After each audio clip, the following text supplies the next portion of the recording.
ഒട്ടും കോമൺ അല്ലാത്തൊരു 3 കാര്യം ഞാൻ പറഞ്ഞുതരാം. 1 ടിഷ്യൂ ബോർഡറുള്ള ടസർ സാരി, 2 ബാന്തിനി, 3 ടസറും ബാന്തിനിയും. ഇതെല്ലാം നിങ്ങൾക്കറിയാൻ വളരെ കോമൺ ആയിട്ട് നിങ്ങൾ കാണുന്ന കാര്യമാണ്.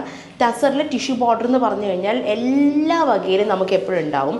ബാന്തിനി ഈ ഇടയായിട്ട് കുറച്ച് ഹിറ്റും ട്രെൻഡിങ് ആയിട്ട് പോയിക്കൊണ്ടിരിക്കുന്ന സാധനമാണ്. പക്ഷേ ബാന്തിനിയും ടസറും കൂടി വരുമ്പോഴത്തേക്കും എന്തോ ഒരു പ്ലസ് എനിക്ക് എപ്പോഴും തോന്നാറുണ്ട്. കാരണം മൊഡാലും ബാക്കിയുള്ള ഫാബ്രിക്സിലൊക്കെ വരുമ്പോഴത്തേക്കും ഭയങ്കര ഒരു റിസപ്ഷൻ എടുക്കാൻ പറ്റുന്നതോ ഒരു പാർട്ടി വെയറായിട്ട് എനിക്ക് എപ്പോഴും തോന്നാറുണ്ട്. പക്ഷേ ടസറിലൊക്കെ ബാന്തിനി വരുമ്പോഴത്തേക്കും എവിടെയോ ഒരു എലഗൻ്റ് ആയിട്ടാണ് എനിക്ക് തോന്നുന്നത്. കാണുമ്പോഴത്തേക്കും നമുക്ക് വലിയ ജിൽജിലൊന്നും തോന്നാറില്ല, എന്നാൽ ഭയങ്കര ഭംഗിയായിരിക്കും. റീസെൻ്റ് ആയിട്ട് ഞാനൊരു എന്താ പറയുക ഡാർക്ക് പച്ചയിൽ പല്ലു പോർഷൻ മാത്രം ബാന്തിനി ചെയ്തൊരു സാരി ഉണ്ട്. പക്ഷേ ഞാൻ പറഞ്ഞല്ലോ ഈ 2 സൈഡും പ്ലെയിൻ ബോർഡറും അല്ലെങ്കിൽ വുവൺ ബോർഡറും മാത്രം വരുമ്പോഴത്തേക്കും കുറച്ചും കൂടി ഒരു ഡിസൈൻ വേണം, അല്ലെങ്കിൽ കുറച്ചും കൂടി എന്താ പറയുക ഒരു ഫംഗ്ഷന് എടുത്തുകൊണ്ട് പോകാനായിട്ട് എന്തെങ്കിലും വേണം എന്നൊക്കെ ആൾക്കാർ പറഞ്ഞിട്ടുണ്ടായിരുന്നു.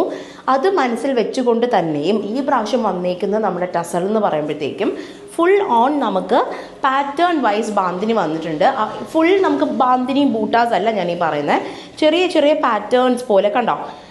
നല്ല ഡീപ്പ് നേവി ബ്ലൂലാണ് സംഭവം വന്നിരിക്കുന്നത്. പല്ലു പോർഷൻ എല്ലാം സ്ഥിരം കാണുന്ന പോലെ തന്നെയാണ്.